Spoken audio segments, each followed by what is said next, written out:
You're listening to Slutty Society, a podcast exploring sex, sexuality, and all things in between.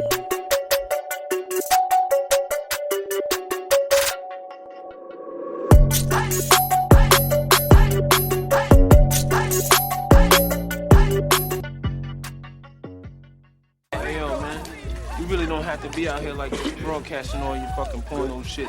Hey loves, what's up? I'm your host, Sheila J, and I am here to explore sex, sexuality, and all things in between. Thank you for being here to listen. I hope all is well. You know, I am doing pretty good. I guess I'll start with that. I recently went to see Tyler, the Creator, in concert. He was here in Portland for his tour, and man, that shit was amazing. It was my first time seeing him in person. His energy when he performs was so infectious and electric. Plus, he was funny as fuck, which I knew from watching him on Cartoon Network, Adult Swim, The Loiter Squad show, but his humor in between some of the songs, in between some of the set changes, fucking hilarious. So I took my daughter Rain, as in Rain Over the Kingdom, not to be confused with There's Rain Falling from the Sky, but I took Rain to the concert. She's 13, and I bought these tickets back in December as a Christmas present for her, low-key for me as well, right? So Rain loves to act like she knows more about Tyler, the Creator, than I do, that she knows more of his music than me. And I'm like, girl, I've been listening to him before you were even born. Now, if you're a true fan of his music, his evolution, it's been really nice to watch over the years. I remember when his Goblin album came out in 2011. I remember that year because it was when my daughter was born, but specifically the Yonkers song, people assumed he was this shit-talking young guy with a foul mouth, which he was, but I don't think people realized how talented he was back then. A lot of people also think the Goblin album was his first album, but he had another one a couple of years before that. And his evolution over these 15 years or so, the creativity in his lyrics, if you're someone who really pays attention to verbiage in songs, someone who is really into wordplay and storytelling in music, and doesn't just listen to music because it's trendy, you'll recognize the growth over the years. The creativity in his music gets stronger. You can tell he has grown in many ways.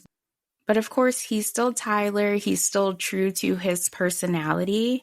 And I think that we'll continue to see him evolve, and that will continue to show in his music. I'd fucking love to see one of his shows again, even though the tickets were high as fuck. I paid over $1,300 for 2 tickets. I will say we had nice seats by the main stage. However, I don't remember concert tickets being this high until recent years. Now, visually, the concert was awesome as well. The set design, the way he ran and danced from the main stage across the high platform to the other stage, the costumes, the lighting of the different stages and platforms, it was done really well. And Lil Yachty opened for him. I'm not the biggest Lil Yachty listener, but he has some nice beats to his songs. I love a good beat, and that shit hit live. There was also this group that came out prior to Lil Yachty, Paris, Texas. I hadn't heard of them before, but apparently they're this alternative hip-hop duo. They had a couple of songs I definitely added to my Spotify. But yeah, that overall experience of that concert was a great memory to have. Completely worth the high-ass ticket prices for sure. Outside of going to the concert, I recently started a new role with a new company, and so far, I absolutely love it. It's been a little over a month. Prior to this role, I started becoming unhappy with my previous employer. I knew it was time to make a change. I feel like it's common, it's easy to stay in situations that don't serve you. I know most people can relate to doing that at some point in life. And hopefully, you get to that point where it clicks in your brain. Enough is enough. It's time to move on, or it's time to make a change, regardless of what that situation is. One day, I found myself at that point with my previous employer. It was kind of unfortunate. I had been with them for a while. I was promoted on a few different occasions, definitely took pride in my work, worked really hard, but the company went through a lot of change. The environment just became one I didn't care to be a part of anymore. Of course, I know that every organization is going to have challenges. There's not a perfect one. I get that for sure. But the expectations shifted to the point where unless I worked all day, every day, all fucking night, it was unrealistic to manage. I was exhausted. It was mentally and emotionally taxing. So I found myself overworked, and I found myself working in a culture where there was a lot of negative interactions. I think when you constantly deal with negativity, sooner or later, you're going to absorb that negativity. And that shit from work started to spill into my personal life. I started to feel fucking miserable when I thought about my job, even when I wasn't working. And I almost obsessed about the day where I could turn in my resignation. Just fuck this shit. But you can't expect change without action. So I made applying for jobs almost like a second job until I found one. I was applying for multiple jobs on a daily basis. Any job site available, I was on it. Indeed, ZipRecruiter, Glassdoor, Monster, Career Builder, Google for Jobs, etc. Now, I had deleted my LinkedIn back in 2020. It just started feeling like Facebook. People started posting their kids, venting like it was their personal diary. That's not what LinkedIn's fucking for. But I would see jobs posted on LinkedIn through Google Job Search. I would just go to the company's actual website and apply there. I was applying from both my phone and computer, morning, midday, night, completing application after application, uploading my resume over and over. In addition to that, I am a true believer in manifesting what you want. I know a lot of people probably think manifesting is bullshit, but I believe there's also this misconception that manifesting is this mystical hippy dippy thing. And in reality, it's very simple. I'll share with you that the last 4 to 5 years, I've been making this list of goals or things I want to obtain, things I want to accomplish or do. So I write them on a piece of paper. I read that list every day. I also journal each morning, just a quick 20, 30 minutes of my thoughts for the day. But when I'm journaling, I'm also writing about what the next steps are for me to accomplish anything I've put on that list. I then start implementing those things into my life. Getting a new job was something I added to my list.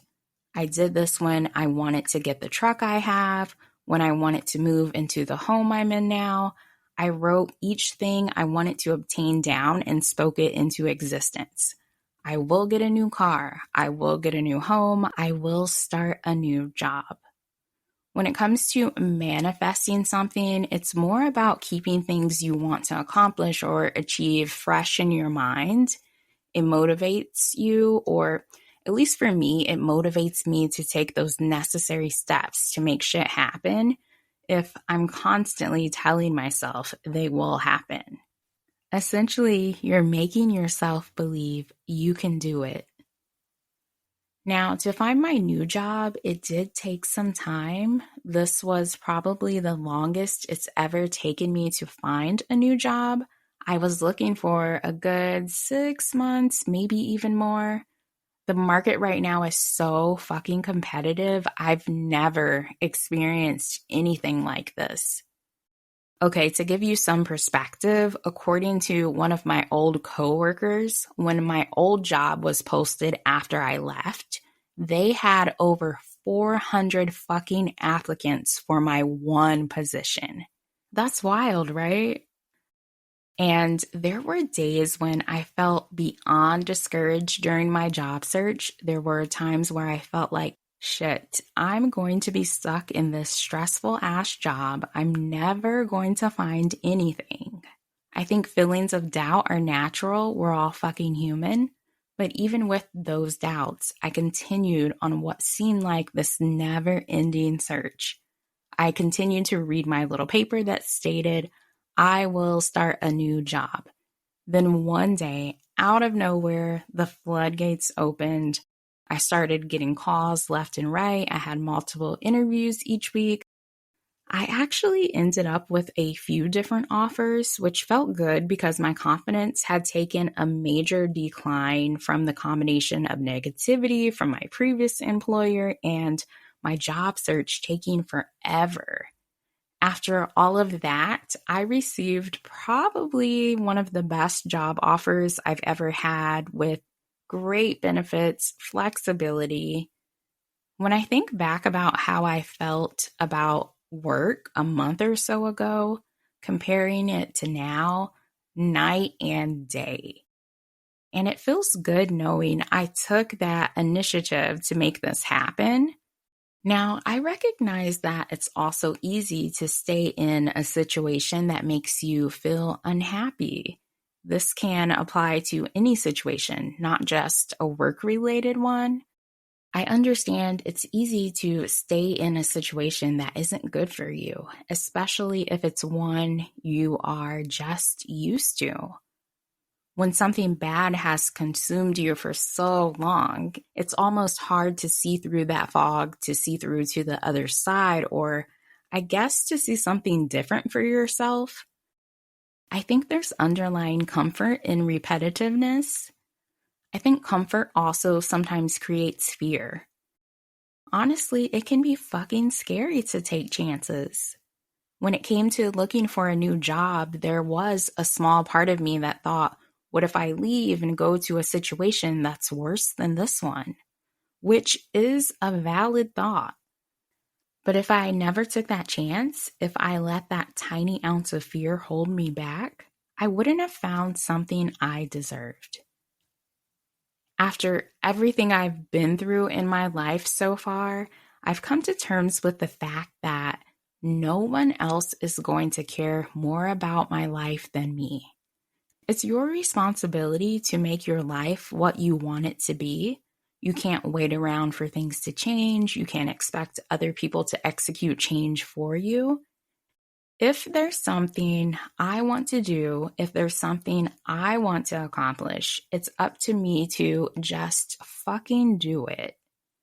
So if you're feeling stuck, if there's something that maybe feels like a hurdle, a roadblock in your life, no matter what it is, you have the ability to make a change.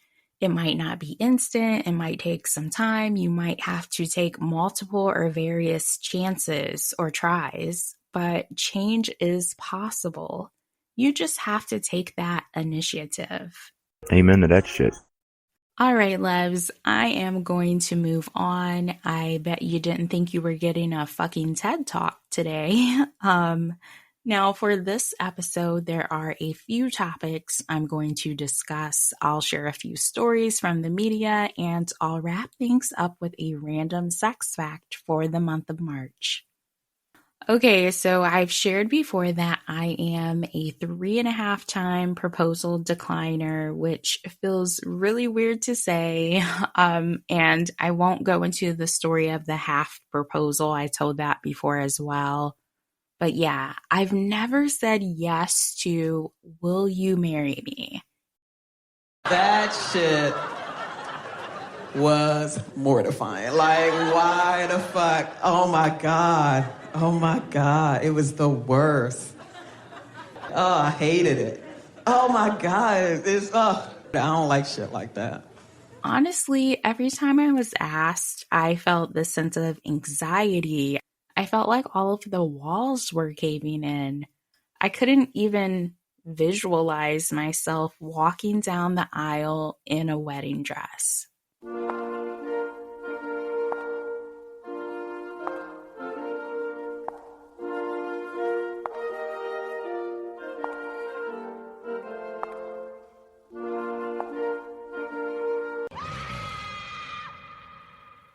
And I used to think it's just not the right person. I'm feeling this sense of dread because I haven't met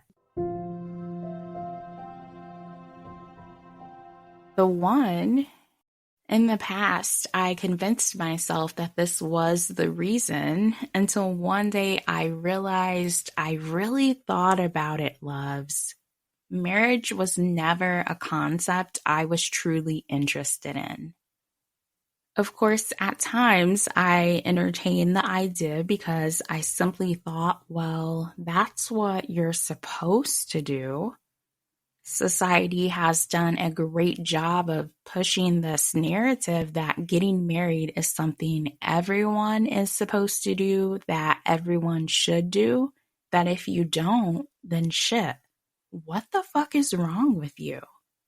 And being a woman, the pressure to get married, it is introduced into our lives from a pretty young age. Ultimately, you're told you need someone to pick you. We're taught that we need to be chosen, and being chosen makes us oh so fucking special. Being chosen puts you on this higher level, right? I know men face pressure as well, maybe not in the same capacity as women. It's there, it exists. I don't negate that. But there's so much fucking pressure that exists to partner up in general. Society likes to teach us to find happiness within other people more than we're taught or even educated on finding happiness within ourselves prior to being with a partner. Shit is pretty backwards when you really dissect that. But because there's the strong emphasis on marriage in society, choosing to take a path outside of that raises eyebrows. When you choose to venture off of that path, a lot of people can't comprehend that decision. It's like their brain fucking short circuits or malfunctions when they try to process why you wouldn't want that for yourself. Does not compute. It's so fucking crazy because in reality, there isn't a one-size-fits-all approach to life or how you live life. There truly isn't a choice that's better than the other or that's right and the other way is wrong when it comes to choosing to be married or choosing something alternative to that norm. It's all about individual preference. It's all about what's right for you, not what's right for everyone. For me personally, I don't have memories being a little girl dreaming of a wedding or a husband, I guess, or a wife, since I'm technically bisexual, something I've known about myself since I was a child. But I have no memories of wanting to get married or fantasizing about getting married. And I didn't have negative feelings surrounding those things either. I grew up mostly in a two-parent household. I saw a marriage where there wasn't a ton of arguing or negativity. At least if there was, those things were kept from me. You know, whenever I hear women say they've been dreaming of a wedding their entire life, I've been dreaming of this since I was a little girl. I can't relate to that shit. It feels like a foreign thought to me. And if you're someone that did, who thought about those things, again, there's nothing wrong with it. I just haven't experienced having those thoughts myself. Even as I entered adult life, I recall this time period in my early 20s when I listened to a lot of my friends that were young women who almost obsessed over how to get or keep a man. It was that era where there were a lot of relationship so-called gurus, as they presented themselves, telling people, mainly women, how to get a man, how to become a wife or whatnot. I remember this Steve Harvey book that was really popular then, Think Like a Man, and I remember having friends buy that book. There were a ton of other books like that as well. You know, a step-by-step guide on how to behave to attract a man or how to trick a man into being with you. And now we have similar shit like that today, mainly online experts who project their own relationship expectations onto others, which 90% of the time, they don't even follow the shit they say themselves. It's sad out here. But anyways, for my personal journey in life, I've come to this realization that marriage isn't for me. I have no interest in getting married. I would prefer a non-traditional situation. I'm pretty sure I've known this about myself for some time, but I hadn't voiced it much because I didn't want to dive into conversations about it. I didn't feel like defending my choice. But now I'm in that I don't give a fuck stage in my life where I'm comfortable showing every part of myself and who I am. So now that I'm really thinking about a non-traditional or alternative relationship, there are so many fucking options out there. It's kind of overwhelming. I would really like to customize what a non-traditional relationship looks like to me and the person I'm with. I don't want it necessarily to be labeled or to follow set guidelines based off of existing terms. And I'll tell you right now, a poly situation wouldn't work for me. I've met a lot of people in poly relationships living out west. It's pretty common here. People tend to be more open-minded when it comes to relationships and sex, more than other places I've lived. But if anyone doesn't know what a poly relationship is, it's basically a consensual relationship with people who have more than one romantic or sexual partner. So you're having actual separate relationships with multiple people. It's beyond just having sex with those individuals. You're putting a lot of mental and emotional energy into these different people and keeping up with each separate relationship. That's a lot of work, a lot of time. Polyamory is not fun. It is a project management nightmare. The person I am, I would not be able to keep up if I was a person who had multiple partners, if I was in multiple relationships. Honestly, all of my partners would probably get fed up with me. I would be a shitty partner in a poly scenario. You know, I enjoy a lot of me time. I get so much fulfillment from pouring into myself. I'm happy to make time for one other person, but more than that, nah, I'm good. I'd be fucking miserable. So a few years ago, I used to have a direct report, this young lady that reported to me at work, and she was poly. She had 3 different partners, if I'm remembering correctly. And most of the time, she would refer to all of them as her partner. When she would talk about one, I was always like, girl, which one is this again? But I remember her putting so much energy into these different people, making time, making plans for each. It seemed like a lot. I think it takes a special person to do that, and I'm not special in that way.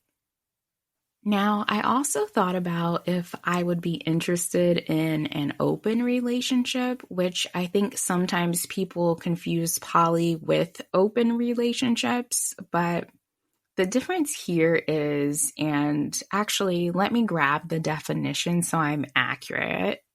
Let's see. Okay, an open relationship is defined as a relationship where both partners in a romantic relationship have agreed to be non-exclusive, allowing each other to pursue romantic or sexual connections with other people outside of the primary relationship, with clear communication and established boundaries about what that looks like. So yeah, similar but slightly different. I don't know. I'm not sure if that would be for me either. If I could create this ideal situation, this ideal relationship with someone, we would be exclusive, but I think I would be open to having different experiences together, like possibly swinging. We're not getting involved with this couple's everyday life. If we're hanging out with them, we're hanging out to fuck. um, but I think to have that exist in a relationship, swinging, there needs to be a lot of communication, boundary, and expectation setting between myself and the other person I'm with. I'd also be open to threesomes, which I have experience in, but I would be open to threesomes from time to time with my partner. It doesn't have to be a regular thing we do, just every now and then. Maybe it's my birthday, your birthday, Christmas, Valentine's Day, Halloween, Cinco de Mayo, or the third Saturday in the month. Let's just plan and sprinkle a threesome in our sex life here and there. Keep it fun. Now, planning threesomes, I want to talk about that a little bit more. I'll circle back in a second, but just like swinging or any non-traditional situation you bring into your relationship, there needs to be a ton of communication, again, boundary and expectation setting.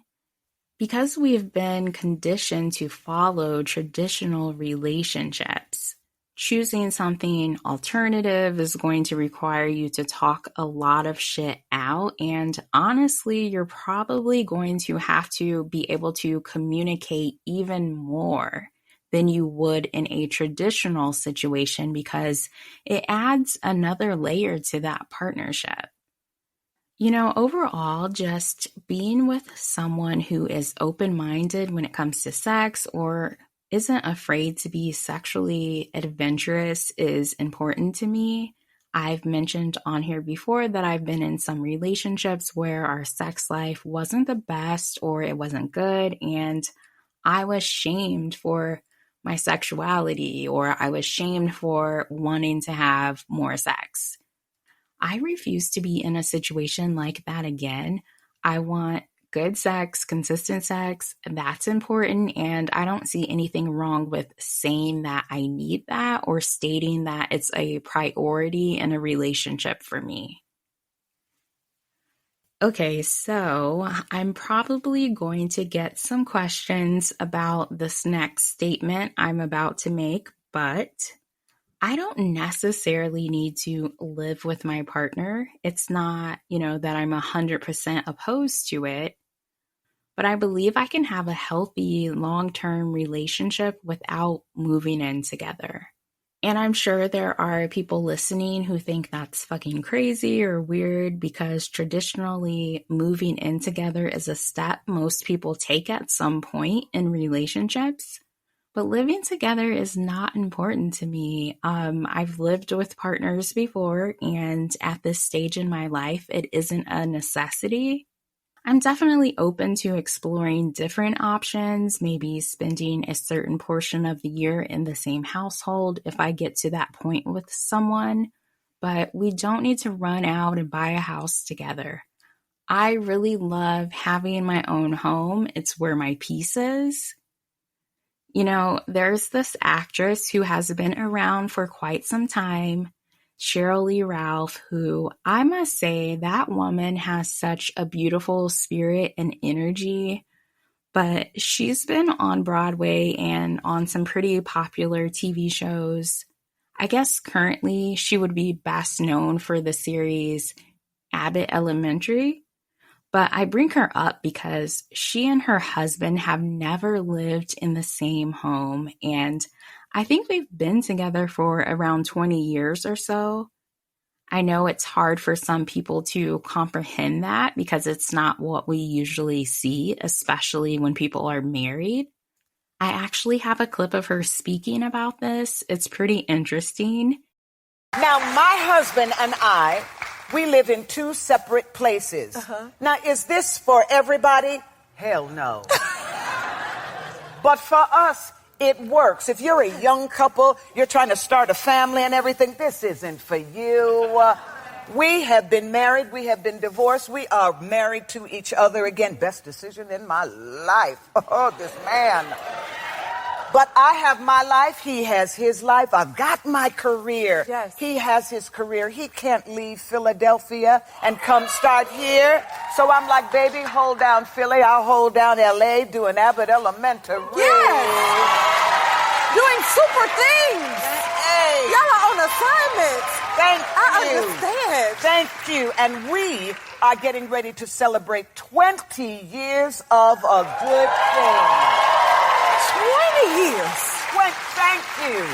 20 years. Well, it's working. It is working for us. A lot of folks, they can't even stay married 2 months. Shoot.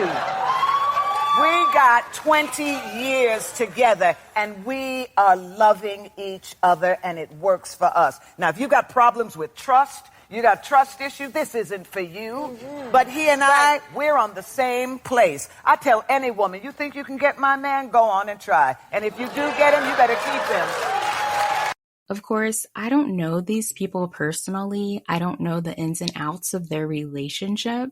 However, living separately while married is an example of something non-traditional or something alternative. For myself, I've realized I need someone who is comfortable, who is secure with not having every aspect of our life completely intertwined.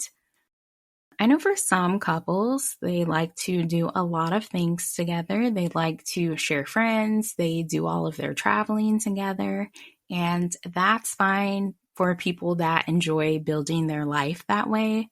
But personally, I don't need to see you every fucking day. We do not need to hang out all of the time.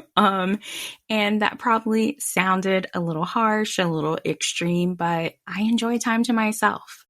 I'm the kind of person that at times likes going to the movies alone. I like going out to eat alone, going on walks by myself. I know there are a lot of people that aren't comfortable doing things unless it involves other people. I don't like to live my life depending on other people to have experiences. And I've talked about it often on here. I love traveling alone. Of course, if I'm in a relationship, I'm going to enjoy traveling with my partner, but there will be times where I will plan a trip and I will go on that trip by myself. You know, that's part of the reason Engineer Bay and I stopped talking previously.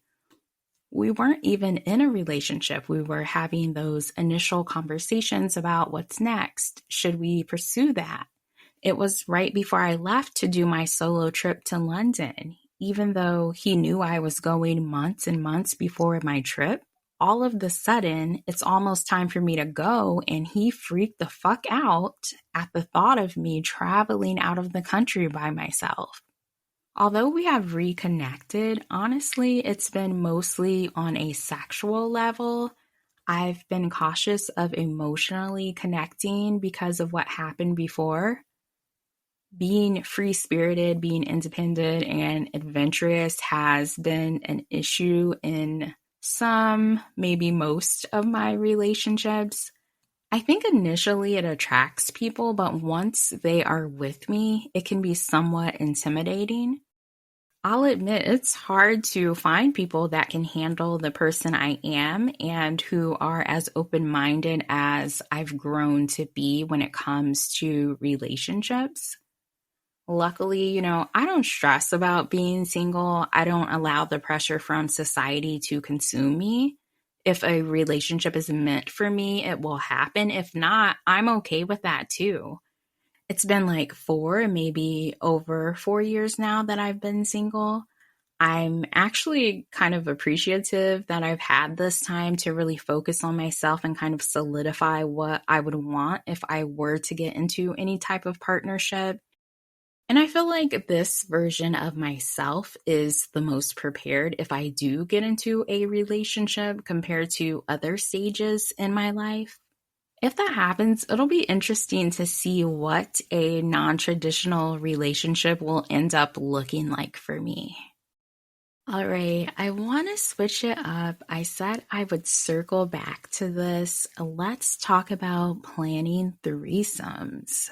Oh, yes. Now, my experience with threesomes has been myself, a man, and another woman, and I've also had a threesome experience with all women, which strangely enough, this boyfriend, or I guess man, I used to have past relationship of mine, he told me a threesome with all women is boring. He appeared like genuinely disappointed or unenthused when I shared that story with him. That situation, the all women threesome, was far from boring, and I came a lot, just to be clear. So yeah, those are the type of threesomes I've had. Some of those experiences, they were impulsive. Some of those experiences were more planned. I think that Sheila today would definitely prefer a more professional approach to a threesome. I would need to meet the person being added prior to the actual threesome. I want to ask them some questions, aka I want to interview them. Let's exchange testing results if you pass the interview portion. Then we can set up some expectations, some boundary setting, and then we're good to go. Let's schedule your first day on the job. And by on the job, I mean on my pussy. Okay, I actually remember the pivotal moment when I realized spontaneous, impulsive threesomes were probably not the best idea. And I needed to be a part of that selection and planning process. So let me tell you a story.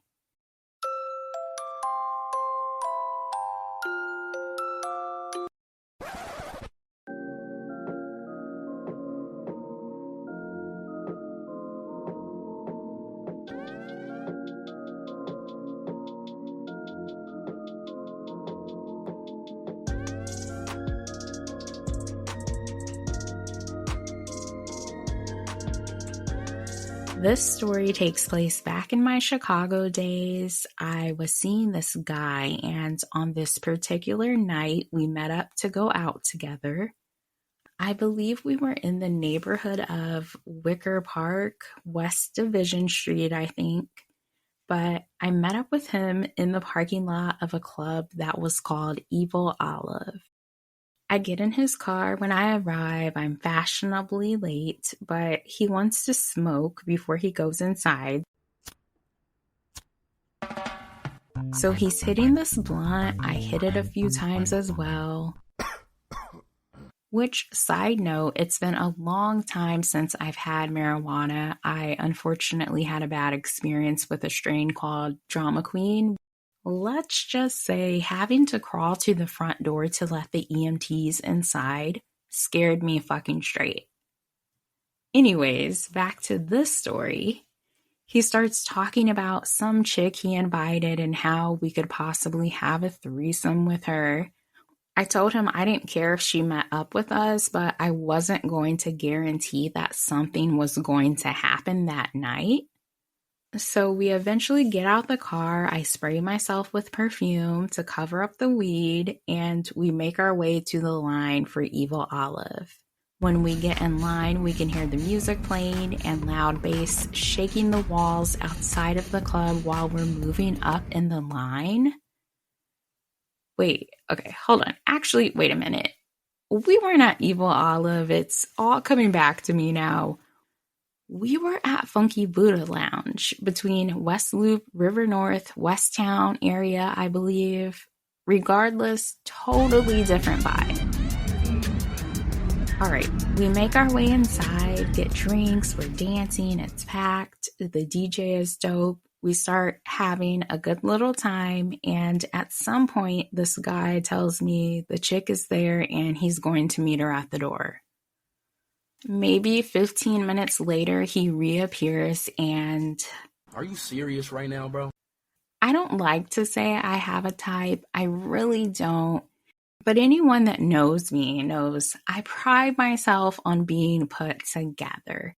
And when I saw this chick that he invited, I guess the best word to use would be that she appeared disheveled. I remember her eyeliner being smeared, her face was really sweaty, the outfit she was wearing was really confusing to me. There was just like a lot going on with it. She was giving sloppy, and I feel bad for saying that. I really don't want to talk shit. But honestly, I felt no attraction to her. And I'm a person that finds all different types of people attractive. So this isn't me being mean, but she wasn't doing it for me. And I was a little taken aback that he thought I would be into her. I was side-eyeing him like, bro, what the fuck? But I still introduced myself to her and acted friendly. Now, the rest of the outing, he's asking me, what do I think? And trying to convince me to have this threesome, which I informed him, absolutely not. That's a no-go. And if I didn't hit the same blunt he was smoking, I would have asked him, what the fuck did you put in your weed? We were not seeing the same thing in her. Now, I think at one point she tried to dance on me and I did a little turn, a little pivot away. It wasn't happening. Eventually, I sobered up, headed home, said goodbye to them. After an hour or so of being home, showering, putting my pajamas on, he shows up at my place trying to fuck. I want to fuck you, please. Please, please. He said, we don't have to have sex. I'll just eat you out. But honestly, I was turned off. I'm not going to lie. I didn't really want him to touch me. I kept thinking about this chick and the fact that he thought I would be attracted to her, that he thought I would fuck her. And then he flat out told me if I didn't want to have sex with him, then he was just going to go see her. So I told him, have fun, and I walked him to my front door. Bye, have a great time. So yeah, since then, I realized there needs to be a lot of communication, pre-planning, if I'm going to be involved in a threesome. Now, I think my favorite experience with threesomes involved this couple. I'm pretty sure I briefly talked about them before. I became friends with the wife, then the husband and I became cool. Then the wife asked me if I would be interested in a threesome with them. It was something we had a few conversations about before it happened. We talked about everything from boundaries to each other's likes and dislikes sexually. I actually really enjoyed them, even outside of the sex. And don't get me wrong, sex with them was amazing. But we truly had a good time together when we hung out until, they started coming to me with their relationship problems. Both of them started doing that, texting me and talking about each other. I wasn't getting paid to be their counselor, and it made it really uncomfortable. All I wanted to do was maybe make dinner together, fuck in their kitchen afterwards, and then maybe get ate myself. Just simple shit, a pleasant evening. I did ask both of them to stop coming to me with their problems several times. So they would stop doing it for a little bit, but then the venting would happen again. I had to remove myself from that situation. It was unfortunate because they ruined a good thing. We really had a fun time, but they clearly had some shit they needed to work out in their marriage. It probably wasn't the best idea at that time for me to be involved with them.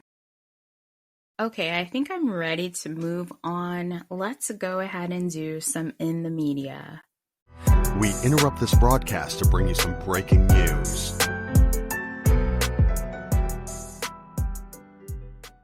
In the Media is where I find an article, news report, or story related to sex and or sexuality. The first one is from Arkansas, and it is titled, Shocking Video Shows Doctor Walking Around Nude Performing Sexual Act in Front of Workers. According to board documents, this video was taken in 2019 at Diffenay Family Practice in Blytheville. In it, Dr. David Diffenay can be seen walking around naked, including in the hallway between patient rooms. So this guy, this doctor, he has on a baseball hat and a chain, nothing else, not even shoes, and he's just walking around the office completely naked. Another video clip sent in shows him in the receptionist area walking around 3 women and performing a sex act directly in front of one of the women. The clip ends with him ejaculating on her. All right, there are 3 women working in the reception area, literally just typing away on their computers as if he isn't walking in between them naked. He stops, and even though it's blurred out, you can tell when it's at the part where he basically jacks off on one of them. He kind of puts his arms up in the air and leans back in that moment. Ugh. According to the documents we received, not only did the woman work in Diffenay's office as a lab tech for another company, she was one of his patients. According to the person who sent the board the videos, this all happened during business hours. They also claimed Diffenay used his, quote, position of power, sexual grooming, salary increases to groom employees and patients into repulsive acts. At least one person agrees. Dr. Bradley Diner with the Arkansas Medical Foundation wrote, quote, the pervasive behavior leads to concerns about a sexual compulsive disorder of paraphilia, which may in fact cross boundaries with his delivery of medical care. Why does he have to have a disorder? I hate when they do this shit. He can't just be a fucked up person or a pervert. He has to have a mental illness. Come on. An investigator with the Arkansas Department of Health interviewed Dr. Diffenay in September. According to the report from that interview, Dr. Diffenay was informed there were video clips of his actions. Dr. Diffenay said, quote, I don't know anything about that at all. Of course he didn't. I'd have to see those things to have any idea what you're talking about, end quote. This isn't the first time Diffenay has been investigated by the medical board. Okay, now I want you to pay attention to how many times this motherfucker has been investigated. Earlier this year, someone complained about what Diffenay calls his naturist activities. In the January complaint, the board was informed that Diffenay was posting nude photos of himself on his social media accounts. The complainant included screenshots from Diffenay's Instagram account, Naked Dr. Dave. In his response to the board, Diffenay said he is a naturist, and his accounts were well known to the naturist community. He cited the practice as promoting acceptance and body positivity, adding, quote, we do not shame, sexualize, fear, or negatively stigmatize the naked body. He added that there was, quote, no crossover whatsoever with my professionalism while practicing medicine and my naturist activities, end quote. During its June meeting, the board chose not to take any action and decided to save the documentation as information only and add it to his file for future reference. Diffenay has also been investigated in the past for allegations surrounding illegally distributing pain medications. His Arkansas medical license was temporarily suspended in 2017 while the board investigated those claims of overprescribing. The board sent Diffenay a letter saying they found no evidence of a violation of the Arkansas Medical Practices Act and closed the investigation. In Missouri in 2011, Diffenay entered into a deferred prosecution agreement after he was investigated by the medical board and criminally charged for allegedly illegally distributing pain medications. Criminal charges were dropped and Diffenay agreed not to practice medicine in Missouri for 3 years. In 2013, the Missouri State Board of Registration for the Healing Arts closed the matter before the medical board and took no action. On October 14th, the Arkansas State Medical Board suspended Diffenay's license related to the videos submitted in July.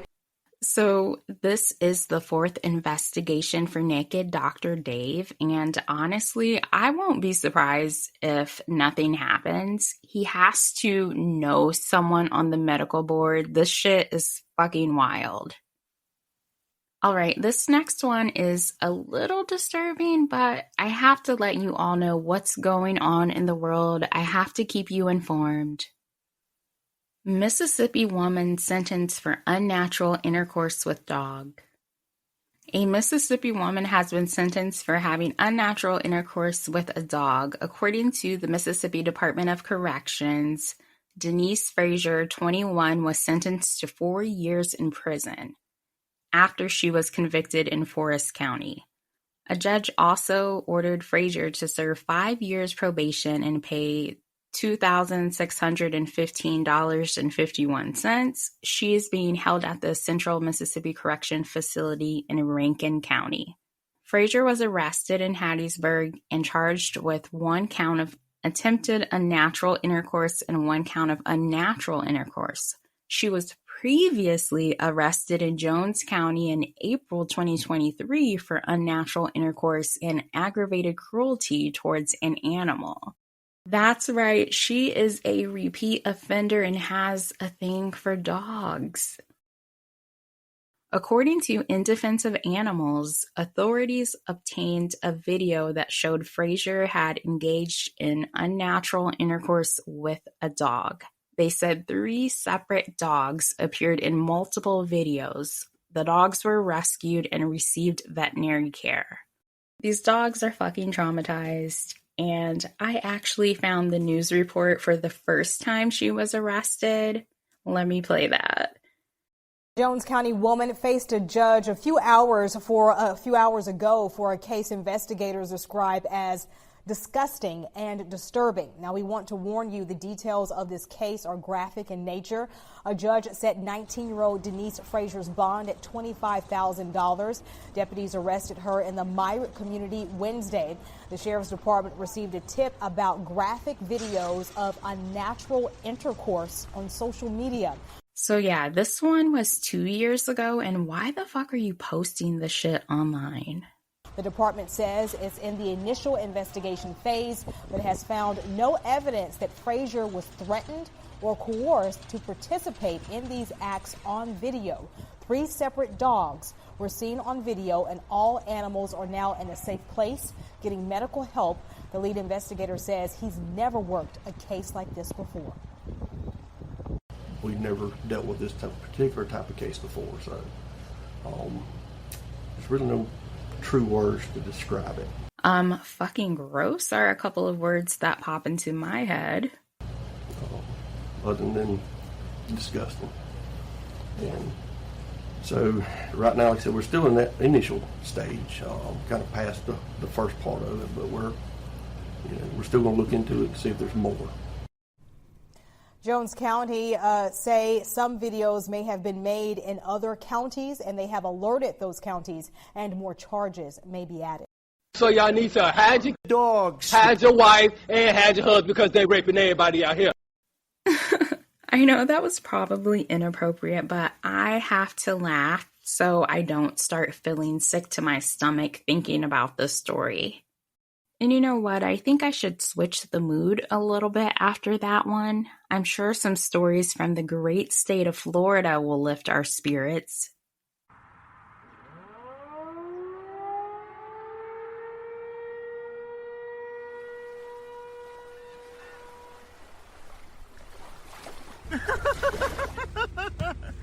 Oh man, that's Florida right there. Yeah, dang right. Couple arrested after performing unnatural act in broad daylight in busy car park. A couple found themselves in hot water after their passionate moment was interrupted by a police officer. The pair was reportedly caught in the throes of passion in broad daylight. The shocking incident happened in a Wendy's car park in Florida when Officer Parker Moody was patrolling the area. He detailed in his report that he spotted Demetria Wilson, 53, and Timario Morel, 29, lying on the ground behind the bus stop in view of the busy highway. There's something about a view of traffic and the smell of French fries that really gets you in the mood, right? Moody's report described that Wilson, who was missing trousers at the time, was on her right side with her buttocks facing Morel. He added that Morel's trousers were noticeably lower and he was in a turgid state as he repetitively engaged with Wilson. The officer promptly arrested the duo and charged them with performing an unnatural act. All right, this next one is when helping out a friend goes wrong. New at 6, police arrested a woman they say placed a GPS device to track down the alleged mistress of her friend's husband. Police have a surveillance video they say shows the moments the crime was committed. You were arrested for aggravated stalking. Meet 53-year-old Lourdes Garcia Mesquida. Police say they have evidence Garcia placed a GPS device on a white SUV at a shopping plaza in southwest Miami-Dade. But the state showed this document alleging installing a track device on a person's vehicle is a bigger crime. Third-degree felony. I'm going to jail! Police say Lourdes Garcia seemingly did all this because her friend's husband was now the victim's boyfriend. The arrest form says it happened for the first time on September 14th.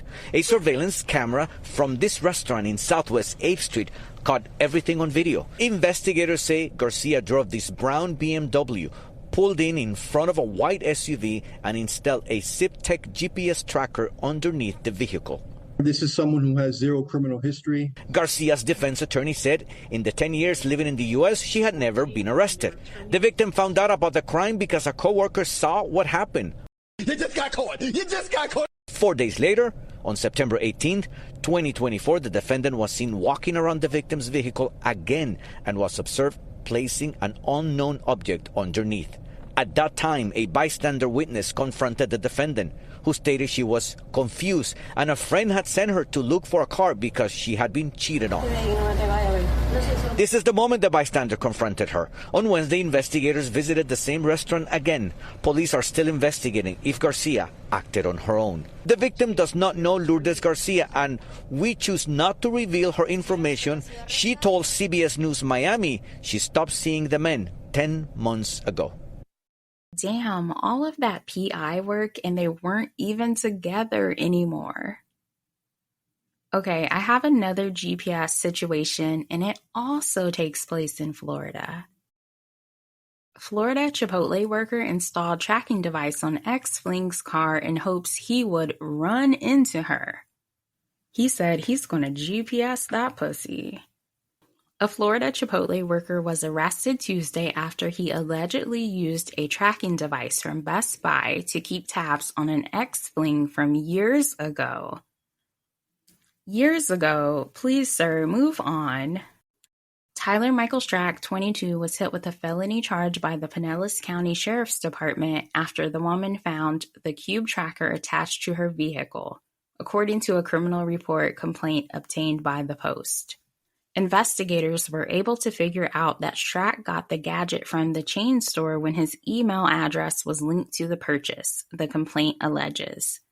The woman told authorities she and Strack had a brief sexual relationship several years ago before it ended with no further substantial contact in recent years. Man, I'm going to start checking my truck for devices. People are getting out of hand with these trackers. All right, let's do one more of these. Ohio lawmakers propose the Conception Begins at Erection Act, targets men having sex. Ohio lawmakers looking at a full plate this session. Several bills expected to focus on reproductive rights and abortion. One already raising a lot of eyebrows.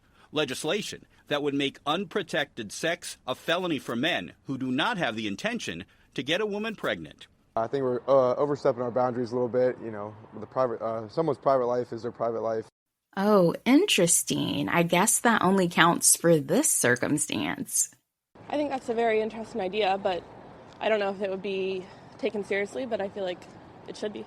The bill named the Conception Begins at Erection Act is co-sponsored by Democratic State Representatives Anita Somani, an OBGYN from Dublin, and Tristan Rader of Lakewood. The whole entire point of this bill is to call out the hypocrisy of particularly the state legislature when they bring forward bills to regulate women's bodies. Now, there are exceptions to the proposed law, which include sperm donation, contraception, and members of the LGBTQ community. Men face a maximum $10,000 fine after the third offense if they have sex with a woman without the intention of conceiving a child. Men have the same rights no matter where they go in the country.